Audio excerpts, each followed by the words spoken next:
New ইয়র্কে ইউনূসের উপর হামলার সাথে জড়িত থাকায় রাষ্ট্রপতি চুপ্পুকে 24 ঘন্টার মধ্যে গ্রেফতারে আলটিমেটাম দিলেন সেনাপ্রধান। হাতে হাত করা পুলিশের গাড়িতে তোলা হচ্ছে একজনকে, কিন্তু মুখটা যে বড্ড চেনা। এই কি তবে পলাতক প্রধানমন্ত্রীর পুত্র এবং তার আইসিটি উপদেষ্টা সজীব ওয়াজের জয়?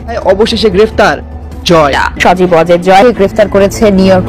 আসসালামু আলাইকুম সম্মানিত দর্শক, আজকে আপনাদেরকে দেখাবো এমন একটি গুরুত্বপূর্ণ ভিডিও যে ভিডিওটি দেখলে রীতিমতো অবাক হবেন। চাঞ্চল্যকর অবস্থা সৃষ্টি হয়েছে, নেট দুনিয়ায় তোলপাড়, সামাজিক যোগাযোগ মাধ্যমে ভাইরাল। দর্শক, নিউ ইয়র্কের ডক্টর মোহাম্মদ ইউনূসের উপর হামলা, এ ঘটনা এবার সরাসরি জড়িত রাষ্ট্রপতি কিভাবে জড়িত তা শুনলে আপনারা অবাক হয়ে যাবেন। বিস্তারিত জানতে পারবেন এই ভিডিওতে।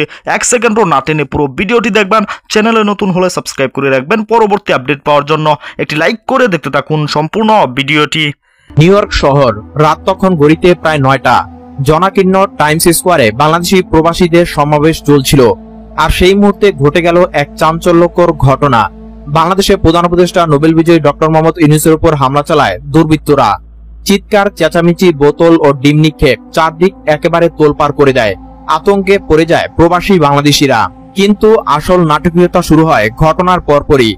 যুক্তরাষ্ট্রে অবস্থানরত পুলিশ ও নিরাপত্তা সংস্থা তাৎক্ষণিকভাবে হামলাকারীদের আটক করলেও তদন্তে উঠে আসে এক চাঞ্চল্যকর নাম। অভিযোগ উঠল, এই পুরো ষড়যন্ত্রে নাকি বাংলাদেশের রাষ্ট্রপতি শাহাবুদ্দিন চুপ্পুর প্রত্যক্ষ মদদ রয়েছে।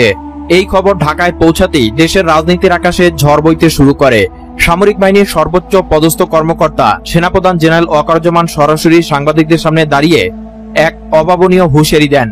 তার ভাষায়, যদি আগামী 24 ঘন্টার মধ্যে রাষ্ট্রপতি শাহাবুদ্দিন চুপ্পুকে গ্রেফতার না করা হয় তবে সেনাবাহিনী নিজ উদ্যোগে ব্যবস্থা নিতে বাধ্য হবে।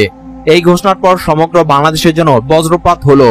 রাষ্ট্রপতিকে ঘিরে এরকম কড়া আলটিমেটাম দেশের ইতিহাসে বিরল।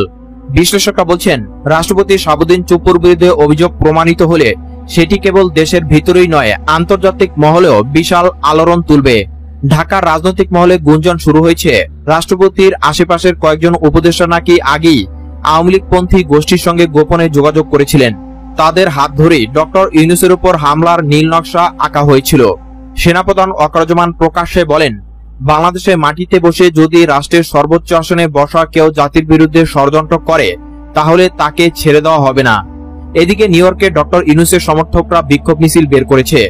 তারা প্লাকার্ডে লিখেছে, justice for Yunus, punish Shahabuddin Chuppu, save Bangladesh democracy. এই স্লোগান এখন প্রবাসী মিডিয়াতেও আলোচনা ঝড় তুলেছে। অন্যদিকে রাষ্ট্রপতি ভবন থেকে এখনো কোনো আনুষ্ঠানিক প্রতিক্রিয়া পাওয়া যায়নি। নীরবতা ভেঙে রাষ্ট্রপতি শাহাবুদ্দিন চুপ্পু কি বলবেন সেটাই এখন বড় প্রশ্ন। তবে তার ঘনিষ্ঠ মহল সূত্র জানিয়েছে, তিনি নাকি সেনাপ্রধানের এই আলটিমেটামকে রাজনৈতিক চাপ হিসেবে দেখছেন। বিশ্লেষকরা মনে করছেন, এই ঘটনা দেশের আভ্যন্তরীণ রাজনীতিকে এক নতুন দ্বন্দ্বের দিকে ঠেলে দিবে। কারণ একদিকে প্রধান উপদেষ্টা ডক্টর ইউনূস, যিনি সংস্কার ও স্বচ্ছতার প্রতীক হিসেবে বিশ্বে পরিচিত, অন্যদিকে রাষ্ট্রপতি, যিনি সংবিধানের শীর্ষ আসনে বসে আছেন। আর এই দুই ব্যক্তিত্বের সংঘাতের কেন্দ্রে এখন সরাসরি নাম উঠে এসেছে। বাংলাদেশের সাধারণ মানুষও আতঙ্কে। অনেকে বলছেন, যদি সেনাপ্রধান সত্যি পদক্ষেপ নেন তবে দেশে সামরিক হস্তক্ষেপ শুরু হতে পারে। ইতিমধ্যে সামাজিক যোগাযোগ মাধ্যমে হাজারো পোস্ট ঘুরছে, 24 ঘন্টার কাউন্টডাউন শুরু, রাষ্ট্রপতি চুপ্পুর পতন আসন্ন, ইউনূসের নিরাপত্তা চাই। এদিকে যুক্তরাষ্ট্রের পররাষ্ট্র দপ্তরও ঘটনার দিকে গভীরভাবে নজর রাখছে। নিউ ইয়র্ক পুলিশের মুখপাত্র জানিয়েছেন, তারা ঘটনাটি রাজনৈতিকভাবে সংবেদনশীল বলে চিহ্নিত করেছে। আটককৃত হামলাকারীদের জিজ্ঞাসাবাদে নাকি বাংলাদেশের উচ্চ পর্যায়ের নির্দেশের প্রমাণ মিলেছে, যদিও তারা আনুষ্ঠানিকভাবে এখনো রাষ্ট্রপতির নাম উল্লেখ করতে রাজি নয়। পরিস্থিতি এমন যে বাংলাদেশের ইতিহাসে এক অভূতপূর্ব সংকট। মাত্র 24 ঘন্টা, এই সময়ের মধ্যেই সব সিদ্ধান্ত হয়ে যাবে। রাষ্ট্রপতি শাহাবুদ্দিন চুপ্পু কি গ্রেফতার হবেন নাকি সেনাপ্রধান ওয়াকারুজ্জামান তার কথার মতো পদক্ষেপ নেবেন, পুরো জাতি আজ দম বন্ধ করে সেই উত্তর খুঁজছে। শেষে বলা যায়, ডক্টর ইউনূসের উপর হামলার ঘটনায় যে রাজনৈতিক ভূমিকম্প শুরু হয়েছে তা আর শুধু বাংলাদেশের সীমান্তে আটকে নেই, এখন এটি আন্তর্জাতিক কূটনীতির এক বড় আলোচ্য বিষয় হয়ে দাঁড়িয়েছে। আগামী কয়েক ঘন্টায় পরিস্থিতি কোন দিকে মোড় নেয় সেটাই এখন দেখার বিষয়। যুক্তরাষ্ট্র সফররত প্রধান উপদেষ্টা ডক্টর মোহাম্মদ ইউনূস ও তার সফরসঙ্গী রাজনৈতিক নেতাদের উপর নজিরবিহীন তাণ্ডব চালিয়েছে আওয়ামী লীগ ক্যাডাররা। বাংলাদেশের কার্যক্রম নিষিদ্ধ ঘোষিত দলটির নেতাকর্মীরা ঘোষণা দিয়ে স্থানীয় সময় সোমবার বিকেলে নিউ ইয়র্কের জন এফ কেনেডি বিমানবন্দরে নেককারজনক হামলা চালায়। সফরসঙ্গীদের নিয়ে প্রধান উপদেষ্টা বিমানবন্দর থেকে বেরিয়ে যাওয়ার সময় বেলা 3:30 থেকে বিকেল 4টার মধ্যে ফ্যাসিস্ট শেখ হাসিনার নির্দেশে হামলাটি চালানো হয় বলে জানা গেছে। নিউ ইয়র্কের 80তম সাধারণ পরিষদ অধিবেশনে যোগ দিতে বিশ্বের 193টি দেশের রাষ্ট্র ও সরকার প্রধান এই বিমানবন্দর ব্যবহার করে নিউ ইয়র্কে এসেছেন। এখানেই আওয়ামী লীগ ফ্যাসিবাদের আসল চেহারা প্রত্যক্ষ করল বিশ্ববাসী। হামলাকারীরা জাতীয় নাগরিক পার্টির এনসিপি নেতাদের ওপর ডিম ছুড়ে মারে এবং অশ্লীল ও অশ্রাব্য ভাষায় গালাগাল করে। হামলাকারীর প্রধান উপদেষ্টা সফরসঙ্গী বিএনপি মহাসচিব মির্জা ফখরুল ইসলাম আলমগীরকেও অকথ্য ভাষায় গালিগালাজ করে ও তার গাড়ি আটকে দেয়। প্রত্যক্ষদর্শীরা জানায়, হামলার নেতৃত্ব দেওয়া আওয়ামী লীগ ক্যাডারদের সঙ্গে টেলিফোনে কয়েক দফা কথা বলেন ক্ষমতাচ্যুত প্রধানমন্ত্রী শেখ হাসিনা ও তার ছেলে সজীব ওয়াজেদ জয়। প্রধানমন্ত্রী, আপনি ভালো আছেন?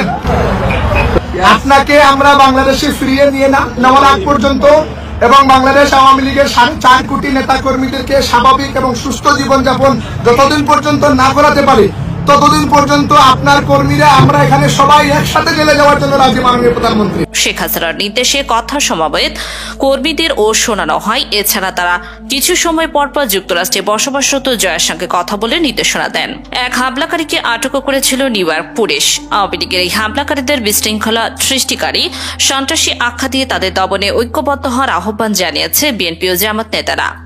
হামলা শিকার এনসিপি সদস্য সচিব আক্তার জানান, শেখ হাসিনার গুলি আমাদের দমাতে পারেনি, সন্ত্রাস করে তার বিচার ঠেকাতে যাবে না।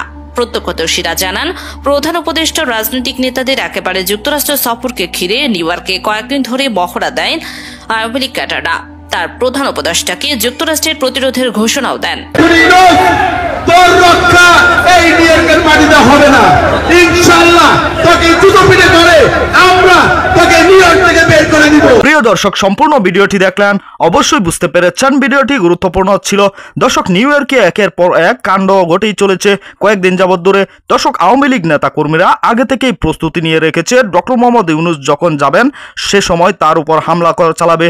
কিন্তু ডক্টর মোহাম্মদ ইউনূসের উপর হামলা না করতে পেরে হামলা চালিয়েছে এনসিপি নেতা আক্তারের উপর, এমনকি মির্জা ফখরুল ইসলাম আলমগীরকে গালাগালি করেছে। অন্যদিকে ডোনাল্ড ট্রাম্পের সাথে বৈঠক হতে যাচ্ছে ডক্টর মোহাম্মদ ইউনূসের। দর্শক, এই ভিডিওটি আপনারা দেখেছেন, এই ভিডিও সম্পর্কে আপনাদের কি মতামত তা অবশ্যই কমেন্টে জানাবেন এবং পরবর্তী আপডেট ভিডিওগুলো সবার আগে পেতে চ্যানেলটিকে এখনই সাবস্ক্রাইব করে রাখুন। এই মুহূর্তে বিদায় নিচ্ছি, দেখা হবে পরবর্তী ভিডিওতে। সে পর্যন্ত ভালো থাকুন, সুস্থ থাকুন। আসসালামু আলাইকুম।